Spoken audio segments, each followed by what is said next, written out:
এখানে M1 M2 হলো একটা গোলীয় দর্পণ, আরো পরিষ্কারভাবে বলতে গেলে M1 M2 হলো একটা অবতল দর্পণ। X Y হলো অবতল দর্পণের প্রধান অক্ষ, P বিন্দুটা হলো অবতল দর্পণের মেরু বা পোল, এই F বিন্দুটা হলো অবতল দর্পণের মুখ্য ফোকাস। এখন এই PQRS এটা হলো একটা তল, এই তলটা অবতল দর্পণের মুখ্য ফোকাসের মধ্য দিয়ে গেছে এবং প্রধান অক্ষের সঙ্গে লম্বভাবে রয়েছে।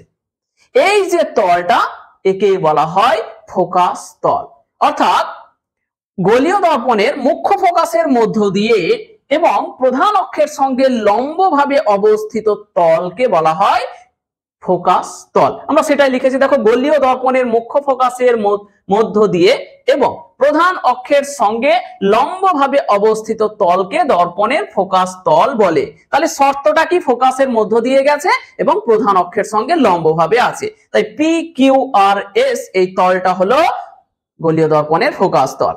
এবার এই AB এবং CD হলো সমান্তরাল আলোকরশ্মি গুচ্ছ। এই সমান্তরাল আলোকরশ্মি গুচ্ছ অবতল দর্পণের প্রধান অক্ষের সঙ্গে একটা ক্ষুদ্র কোণে আনতভাবে আছে।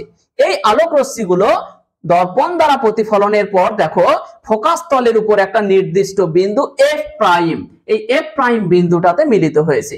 এই F' বিন্দুটাকে বলা হয় গৌণ ফোকাস। তাহলে গৌণ ফোকাস কি?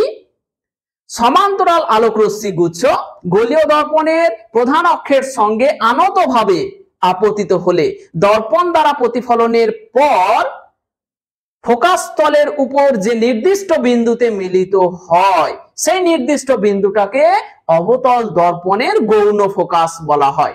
কিন্তু যদি এটা উত্তল দর্পণ হতো তাহলে মনে হতো যে উত্তল দর্পণের ফোকাস তলের উপর কোন একটা বিন্দু থেকে অপসৃত হচ্ছে, যে বিন্দুটা থেকে অপসৃত হচ্ছে বলে মনে হতো সেই বিন্দুটাকে উত্তল দর্পণের গৌণ ফোকাস বলা হতো। তাহলে দেখো লিখেছি সমান্তরাল আলোকরশ্মি গুচ্ছ গোলীয় দর্পণের প্রধান অক্ষের সঙ্গে আনতভাবে দর্পণে আপতিত হলে দর্পণ দ্বারা প্রতিফলনের পর ফোকাস তলের উপর যে বিন্দুতে মিলিত হয় অবতল দর্পণের ক্ষেত্রে মিলিত হবে, অথবা ফোকাস তলের উপর যে বিন্দু থেকে আসছে বলে মনে হয়, কোন উত্তল দর্পণের ক্ষেত্রে আসছে বলে মনে হবে, সেই বিন্দুটাকে গৌণ ফোকাস বলা হয়। এই যে প্রদত্ত চিত্রে F' হলো গোলীয় দর্পণের গৌণ ফোকাস।